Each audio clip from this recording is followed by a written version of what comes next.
में अपनी पार्टी व मूवमेंट को फिर से आगे बढ़ाना है तथा आगे चलकर सत्ता में भी जरूर आना है। तभी फिर यहाँ गरीब, असहाय, दुखी, पीड़ित व कमजोर वर्गों के लोगों का सही से भला हो सकता है। और अब तो इनके प्रति जातिवादी मानसिकता रखने वाली पार्टियों के साथ साथ जातिवादी मीडिया भी, जिसमें सोशल मीडिया भी शामिल है, ये भी नहीं चाहता है कि यहाँ के खासकर गरीब, दबे कुचले, गरीब व लाचार लोग बाबा साहब की मूवमेंट के मुताबिक चलकर सत्ता की मास्टर चाबी खुद अपने हाथों में है और उसके लिए वे किसी भी हद तक गिरकर अपना गंदा व घिनौना आदि खेल खेलते रहते हैं। इसलिए यूपी का वर्तमान चुनाव परिणाम बीएसपी के करोड़ों लोगों की रात दिन की कड़ी तन मन धन की मेहनत का ये वाजिब फल कतई नहीं है। फिर भी बाबा साहब के अनुयायी पार्टी होने के नाते इस पार्टी के लोगों को अपनी हिम्मत कतई नहीं हारना है, बल्कि पत्थर काट कर रास्ता बनाने का अपना प्रयास व संघर्ष हर हाल में आजीवन जारी रखना है। जबकि ऐसे खराब राजनीतिक हालात बीजेपी ने भी देखे हैं, जब आजादी के बाद से काफी लंबे समय तक देश में राज करने का मौका यहाँ की जनता ने इनको नहीं दिया है। बल्कि यूपी में भी सन 2017 से पहले भाजपा की स्थिति यहाँ कोई खास अच्छी नहीं थी और अब इसी प्रकार कांग्रेस पार्टी भी लगभग उसी हालत से गुजर रही है जिस खराब हालत से पहले भाजपा गुजर चुकी है। इसलिए कल आए चुनाव परिणाम आगे के लिए सबक, जिसके परिप्रेक्ष्य में यहाँ मैं ये कहना जरूरी समझती हूँ कि चुनाव में पूरे यूपी से मिले फीडबैक के मुताबिक जातिवादी मीडिया अपनी अनवरत गंदी साजिशों प्रायोजित मैनेज किया हुआ सर्वे आदि कार्यक्रमों एवं लगातार नेगेटिव प्रचार के माध्यम से खासकर मुस्लिम समाज व भाजपा विरोधी हिंदू समाज के लोगों को भी गुमराह करने में ये प्रचारित करके काफी हद तक सफल साबित हुआ है कि बीएसपी भाजपा की बी टीम है तथा ये पार्टी सपा के मुकाबले में कम मजबूती से चुनाव लड़ रही है। ये खूब इन्होंने प्रचार किया, जबकि सच्चाई इसके विपरीत है, बिल्कुल उलट है। क्योंकि भाजपा से बसपा की लड़ाई राजनीतिक के साथ साथ सिद्धांतिक व चुनावी भी थी, लेकिन मीडिया द्वारा इस प्रकार के लगातार दुष्प्रचार आदि किए जाने के कारण भाजपा के अति आक्रामक मुस्लिम विरोधी चुनाव प्रचार से मुस्लिम समाज ने एक तरफा तौर पर सपा को ही अपना वोट दे दिया तथा इससे फिर बाकी भाजपा विरोधी हिंदू लोग भी बसपा में नहीं आए। और यदि ये सभी लोग इससे ये स्पष्ट है कि मुस्लिम समाज का वोट यदि दलित समाज के साथ मिल जाता, जैसा कि बंगाल के चुनाव में टीएमसी के साथ मिलकर भाजपा को धराशायी करने का चमत्कार परिणाम दिया था, तो फिर वैसे ही परिणाम यहाँ भी दोहराए जा सकते थे। साथ ही ये लोग हमेशा इस तथ्य को ऐन वक्त पर भूल जाते हैं कि केवल बीएसपी ही यूपी में भाजपा को सत्ता में आने से रोक सकती है, सपा नहीं। इनकी इसी गलत सोच का ही ये नतीजा है कि भाजपा फिर से सत्ता में वापस यहाँ आ गई है। और यदि यूपी में तिकोना संघर्ष हुआ होता, जिसकी पूरी संभावना भी थी, तो तब यहाँ यूपी के परिणाम बीएसपी की अपेक्षा के मुताबिक आते तथा फिर भाजपा को सत्ता में आने से रोक लिया जाता है। अर्थात कुल मिलाकर मुस्लिम समाज बीएसपी के साथ तो लगा रहा, किंतु इनका पूरा वोट समाजवादी पार्टी की तरफ शिफ्ट कर गया और इनके इस गलत फैसले से बीएसपी को बड़ा भारी नुकसान ये हुआ कि बीएसपी समर्थक अपर कास्ट व ओबीसी समाज की विभिन्न जातियों में भी ये डर फैल गया कि सपा के सत्ता में आने से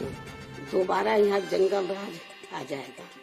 और फिर ये लोग भी भाजपा की तरफ चले जाएंगे। इस प्रकार से भाजपा को हराने के लिए मुस्लिम समाज ने बार बार आजमाई हुई पार्टी बीएसपी से ज्यादा सपा पर भरोसा करने की बड़ी भारी भूल की है, जिसकी सजा बीएसपी को मिली है। यह काफी कड़वी व सीख लेने वाली भी है। जिसकी सजा बीएसपी को मिली है कि हमने इस पे भरोसा किया, जिसकी सजा बीएसपी को मिली है वह काफी कड़वी व सीख लेने वाली भी है। इसलिए इस कड़े अनुभव को खास ध्यान में रखकर ही अब बीएसपी आगे अपनी रणनीति में बदलाव जरूर लाएगी। लेकिन ऐसे हालातों में भी बीएसपी मूवमेंट के हित में संतोष की बात ये रही है कि दलितों में से खासकर मेरे खुद के अपने समाज का वोट हमेशा की तरह इस बार भी अपनी मूवमेंट व पार्टी की लीडरशिप के साथ चट्टान की तरह पूरी मजबूती के साथ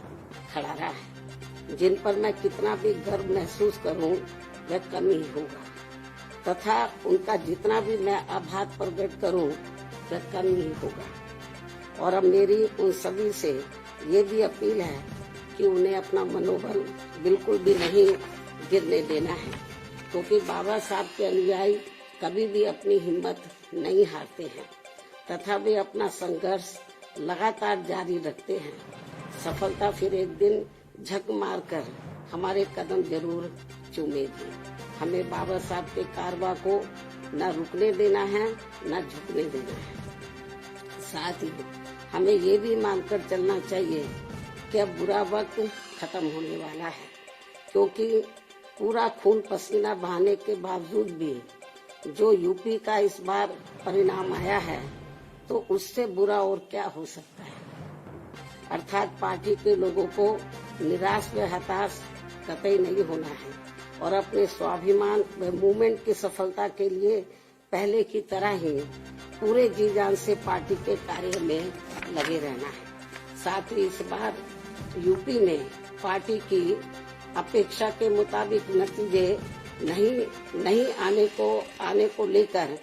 फिर से मैं उन्हें ये कहना चाहती हूँ, इस बार चुनाव में मुसलमानों का वोट एक तरफा सपा की ओर जाते देखकर दलित वर्ग में से मेरे खुद के समाज को छोड़कर बाकी सभी हिंदू समाज ने